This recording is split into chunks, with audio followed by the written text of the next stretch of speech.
तो अब हम चलते चलते पहुंचे प्लेटलेट्स पे। तो प्लेटलेट्स से पहले हमने क्या पढ़ा? हमने पढ़ा ल्यूकोसाइट्स, उससे पीछे एरिथ्रोसाइट्स, अब हमने प्लेटलेट्स पढ़ना है। तो प्लेटलेट्स बेसिकली साइटोप्लाज्मिक फ्रेगमेंट है। किसके फ्रेगमेंट है? मेगा कैरियोसाइट्स के। तो बेसिकली आपका प्लेटलेट्स क्या है? मेगा कैरियोसाइट्स के फ्रेगमेंट्स है। तो साइटोप्लाज्मिक फ्रेगमेंट है एक लार्ज बड़े सेल का जिसका नाम है मेगा कैरियोसाइट्स। तो आपका वहां से अब उसके पास सेल मेम्ब्रेन तो होती है लेकिन न्यूक्लियस नहीं होता, क्योंकि ये तो साइटोप्लाज्मिक फ्रेगमेंट है। ये तो उसका एक लार्ज सेल का फ्रेगमेंट है, प्रॉपर सेल तो नहीं है कि उसके अंदर न्यूक्लियस हो। ठीक है नहीं, लेकिन उसके पास एक ग्लाइकोकैलिक्स होती है। ग्लाइकोकैलिक्स की कोटिंग क्या क्या फंक्शन होता है? एडहेरियन। अब एडहेरियन का हमने क्या करना है? एडहेरियन का भी फायदा है। फायदा यह है कि अटैचमेंट होती है, वो एंडोथीलियम से अटैच उसको करवा देता है। क्या चीज? हमारे पास जो थ्रोम्बोसाइट्स में जो हमारे पास ग्लाइकोकैलिक्स है वो उसको अटैच करवा देता है किसके साथ? एंडोथेलियम के साथ। तो डहेरियन करवाएगा तो डहेरियन से क्या होता है? क्लोट फॉर्मेशन होती है, उस जगह पे ब्लीडिंग को रोका जाता है with the help of platelets. तो प्लेटलेट्स बेसिकली हमारे जो बॉडी में पाए जाते हैं वो तकरीबन 2 लाख से लेकर 4 लाख प्लेटलेट्स पर माइक्रोमीटर क्यूब में पाए जाते हैं। एक माइक्रोमीटर क्यूब में पाए जाने वाले जो प्लेटलेट्स हैं वो 2 लाख से 4 लाख तक हो सकते हैं। तो अगर इसमें कुछ कमी हो गई तो थ्रोम्बोसाइटोपिनिया उसको कहते हैं, अगर इनकी प्लेटलेट्स 2 लाख से कम हो जाए। ठीक है, थ्रोम्बोसाइटोसिस होगा अगर ये 4 लाख से बढ़ गए तो ये नॉर्मल अमाउंट है। तो इसकी जो लाइफ स्पैन होता है वो 10 दिन होता है। 10 दिन के बाद इनकी डेथ हो जाती है, मतलब उसको खत्म कर दिया जाता है। उसके बाद ना हमारे पास जो प्लेटलेट्स होते हैं प्लेटलेट्स, तो प्लेटलेट्स के 2 पार्ट्स होते हैं, एक सेंटर वाला डार्क पार्ट और आउट वाला पेरिफेरल पार्ट जो कि लाइटली स्टेन्ड होता है, उसको हम कहते हैं हाइलोमेयर और ग्रेनुलोमेयर। हाइलोमेयर जो सेंटर पार्ट होता है वो ग्रेनुलोमेयर होता है और जो पेरिफेरल पार्ट होता है उसको हम कहते हैं हाइलोमेयर। तो अब जो आपका हाइलोमेयर, अब इन दोनों को हमने डिस्कस करना है। तो हमारे पास हाइलोमेयर है, हाइलोमेयर को हमने दो पोर्शंस में डिवाइड करते हैं, एक डेंस ट्यूबुलर पार्ट, एक ओपन कैनेलिकुलर पार्ट। तो डेंस जो ट्यूबुलर पार्ट है उसका काम होता है कैल्शियम को रिलीज करना, और कैल्शियम क्या होता है? कोगुलेशन में हेल्प करता है। कैल्शियम कैल्शियम एक एक को फैक्टर के तौर पे काम करता है, किसमें? कोगुलेशन में, मतलब ब्लड क्लॉटिंग में क्लॉटिंग फैक्टर के तौर पे काम करता है। तो इसलिए कैल्शियम बहुत इंपॉर्टेंट है प्लेटलेट्स के अंदर। उसके बाद जो आपके पास ओपन कैनेलिकुलर पार्ट सिस्टम होता है वो कनेक्ट हुआ होता है किसे? प्लाज्मा मेम्ब्रेन से। प्लाज्मा मेम्ब्रेन से उसका फायदा क्या होगा कि ये ओपन होता है और इसलिए कोई भी चीज को ये बाहर बॉडी से, मतलब प्लेटलेट से बाहर फेंकने में हेल्प करता है। अब ओपन चैनल कैनेलिकुलर सिस्टम जो होता है वो हमें क्या करता है? फैसिलिटेट करता है Uptake of the clotting factors. अगर कोई हमने क्लॉटिंग फैक्टर मतलब एक्स्ट्रा सेलुलर फ्लूइड से लेना है तो वो किससे आएगा? ओपन चैनल कैनेलिकुलर सिस्टम से।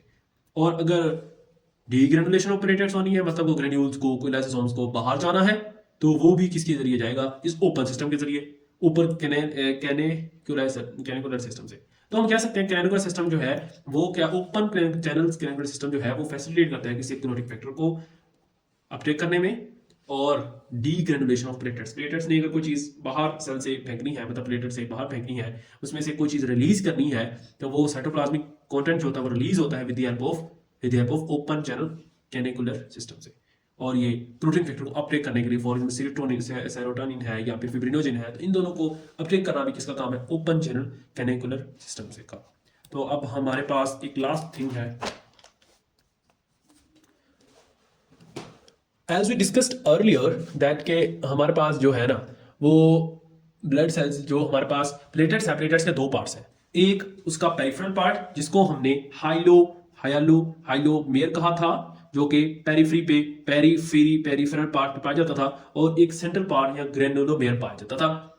तो ग्रेनुलोमेयर के फर्दर है 3 पार्ट्स, मतलब यहाँ पे कह सकते हैं 3 फर्दर रीजन है इसके।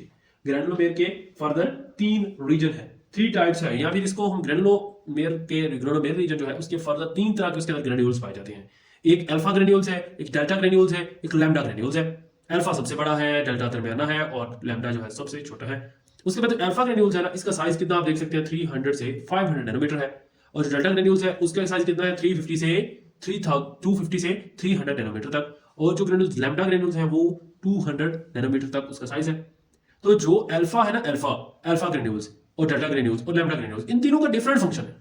मतलब जैसे ग्रेन्यूल्स हमने न्यूट्रोफिल्स में पढ़े थे, प्राइमरी स्कैनिंग टर्शियरी ग्रेन्यूल्स, तो वैसे ग्रेन्यूल्स इसमें पाए जाते हैं। अगर आपको प्राइमरी स्कैनिंग टर्शियरी ग्रेन्यूल्स का नहीं पता तो आप न्यूट्रोफिल्स वाली वीडियो देखिए पहले।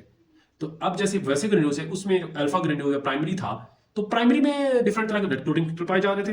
इसमें भी क्या क्या चीजें हैं, क्लोटिंग फैक्टर पाए जा रहे हैं। उसमें जो पाए जा रहे थे उसमें कुछ स्पेसिफिक लाइसोसोम्स पाए जा रहे थे। उसमें प्राइमरी में क्या पाया जा रहा था, जैसे आपका न्यूट्रोफिल की अगर बात करें तो न्यूट्रोफिल से कंपेयर भी हम कर सकते हैं। तो न्यूट्रोफिल का जो प्राइमरी ग्रेन्यूल्स थे उसके अंदर क्या पाया जा रहा था, उसके अंदर लाइसोसोम्स पाए जा रहे थे। तो इसका भी अल्फा अल्फा रीजन है, अल्फा ग्रेन्यूल्स हैं। अल्फा ग्रेन्यूल्स के अंदर क्लोटिंग फैक्टर्स हैं, फिब्रिनोजन हो गया, प्लाज्मिनोजन हो गया, या थ्रोम्बोप्लाज्मिन हो गया, या प्लाज्मिनोजन हो गया, या प्लेटलेट्स ड्राइव्ड फैक्टर हो गए, प्लेटलेट्स ड्राइव्ड फैक्टर हो गए। तो ये सारी चीजें किसके अंदर पाई जा रही हैं, अल्फा ग्रेन्यूल्स के अंदर पाई जा रही हैं। दूसरा है डेल्टा।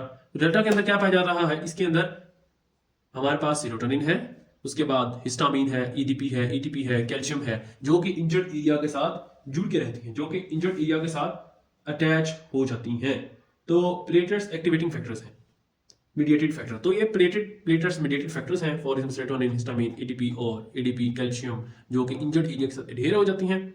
और वहां पे हिस्टामिन अगर देखें तो हिस्टामिन ने क्या कराना है, इन्फ्लेमेशन करानी है। कैल्शियम ने क्या कराना है, एंटीकोगुलेशन करानी है। तो इन सारे का काम इस तरह का। और last but not the least, that is क्या चीज, लाइसोसोम्स। तो लाइसोसोम्स जो है ना हमारे पास, तो लाइसोसोम्स किसके अंदर पाया जाता है, वो पाया जाता है लैम्डा ग्रेन्यूल्स के अंदर पाया जाता है। ठीक है जी। तो अब हमारे पास है फंक्शन ऑफ प्लेटलेट्स। तो फंक्शन ऑफ प्लेटलेट्स में बात करें तो इसका रोल है कि इसमें हीमोस्टेसिस में, हीमोस्टेसिस याद रखें, हीमोस्टेसिस है, होम्योस्टेसिस नहीं है। होम्योस्टेसिस जो होता है वो होता है आपकी maintenance of internal body condition, लेकिन हीमोस्टेसिस है कि ब्लड क्लोटिंग और ब्लीडिंग अगर इक्वल हो तो उसको कहते हैं हीमोस्टेसिस। मतलब हीमोस्टेसिस मेंटेन करता है किसको, ब्लीडिंग को कंट्रोल करना हीमोस्टेसिस का रहता है। तो इसका इसका यही तो रोल है प्लेटलेट्स का। प्लेटलेट्स ब्लीडिंग को ही तो कंट्रोल करता है। ये इंजर्ड भी कैसे करता है, देखें जहां पे अगर किसी जगह पे हुई इंजरी की वजह से उस जगह की एंडोथेलियम डैमेज होगी। जब उस जगह की एंडोथेलियम डैमेज होगी तो उसका जो सब एंडोथेलियम है वो एक्सपोज हो जाएगा। जब एंडोथेलियम डैमेज होगी, सब एंडोथेलियम एक्सपोज होगी, तो सब एंडोथेलियम के पास क्या पड़ा था, कोलेजन। समझ आ रही बात की। तो एंडोथेलियम जब डिस्टर्ब हुआ, जब एंडोथेलियम डैमेज हुई, एंडोथेलियम डैमेज हो जाने की वजह से आपका सब एंडोथेलियम जो है वो उसके अंदर जो कोलेजन है वो एक्सपोज हुआ। जब कोलेजन एक्सपोज हुआ तो कोलेजन के अंदर प्लेटलेट्स क्या होना शुरू हो गया, ट्रैप होना शुरू हो गया, और उससे एक प्लेटलेट्स प्लग या फिर एक क्लोट बनना शुरू हो गया। तो जो वो बाद में जाके क्या बनाएगा, प्लेटलेट्स बनाएगा। तो उसका फंक्शन जो होता है वो 3 तरीके से होता है, platelets adhesion, platelets activation and platelets aggregation. तो पहले सबसे क्या होता है कि सबसे पहले प्लेटलेट्स एडहेरियन, मतलब प्लेटलेट्स आके ना, ये अगर हमारे पास एक ब्लड वेसल्स है, इसकी एंडोथेलियम डैमेज होगी तो जो सब एंडोथेलियम एक्सपोज होगी, तो सब एंडोथेलियम में क्या था, कोलेजन। तो कोलेजन में क्या होगा कि प्लेटलेट्स आगे एडहेयर होना शुरू हो जाएंगे, अटैच होना शुरू हो जाएंगे। फिर एक्टिवेशन, फिर ये प्लेटलेट्स एक्टिवेट होंगे और उनसे ये वाले क्लोटिंग फैक्टर एक्टिवेट होंगे और ये कैल्शियम जो है वो सारी चीजें एक्टिवेट होंगी। और प्लेटलेट्स एक्टिवेट हो जाने की वजह से आपका क्या होगा, ये ब्लड के अंदर एक क्लॉट बनना शुरू होगा और एट द एंड प्लेटलेट्स आके एग्रीगेट बनना शुरू हो जाएगा और उन प्लेटलेट्स एग्रीगेशन के नतीजे में आपका एक क्लॉट बन जाएगा। तो अब जब प्लेटलेट्स आते हैं और फिब्रिन आते हैं, फिब्रिन और प्लेटलेट्स, इन दोनों के कॉम्बिनेशन को हम कहते हैं थ्रम्बस। ठीक है जी। तो प्लेटलेट्स आती हैं, जब एक जगह पे डैमेज हुआ, उसका सब एंडोथेलियम एक्सपोज हुआ, तो उसके कोलेजन में आके प्लेटलेट्स आके एग्रीगेट होना शुरू हो गया, फिब्रिन आके अटैच होना शुरू हो गई, जो कि क्लोटिंग प्रोटीन है। तो फिब्रिन और प्लेटलेट्स जब क्लोटिंग फैक्टर मतलब फिब्रिन और जब प्लेटलेट्स इकट्ठे होना शुरू हो गया, तो उसकी वजह से क्या होगा, थ्रम्बस बन जाएगा। ठीक है, इसको कहते हैं थ्रम्बस। और लास्ट में क्लिनिकल्स 2 टर्म्स हैं जो कि हिस्टो में ये लिखी हुई है। तो वो थ्रोम्बोसाइटोपिनिया और थ्रोम्बोसाइटोसिस। देखिए जी, अगर हमने पढ़ा कि भाई, अब हमने अभी पढ़ा है कि भाई अगर हमारे पास प्लेटलेट्स का काउंट 2000 के मतलब 2 लाख से 2 लाख से कम हो जाए, अगर 2 लाख से कम हो जाए तो दिस इज कॉल्ड थ्रोम्बोसाइटोपिनिया। मतलब प्लेटलेट्स का अगर काउंट 2 लाख से कम हो गया तो थ्रोम्बोसाइटोपिनिया और थ्रोम्बोसाइटोसिस। अगर 4 लाख से भी बढ़ गया, अगर 4 लाख से भी इंक्रीज हो गया, this is called thrombocytopenia, thrombocytosis sorry. Thrombocytopenia कब होगा, कमी प्लेटलेट्स की लैक। अगर किसी ऑर्गेनिज्म में प्लेटलेट्स कम है तो this will lead to thrombocytopenia. और अगर किसी अंधे के अंदर मतलब प्लेटलेट्स ज्यादा है तो this is called thrombocytosis. Thank you.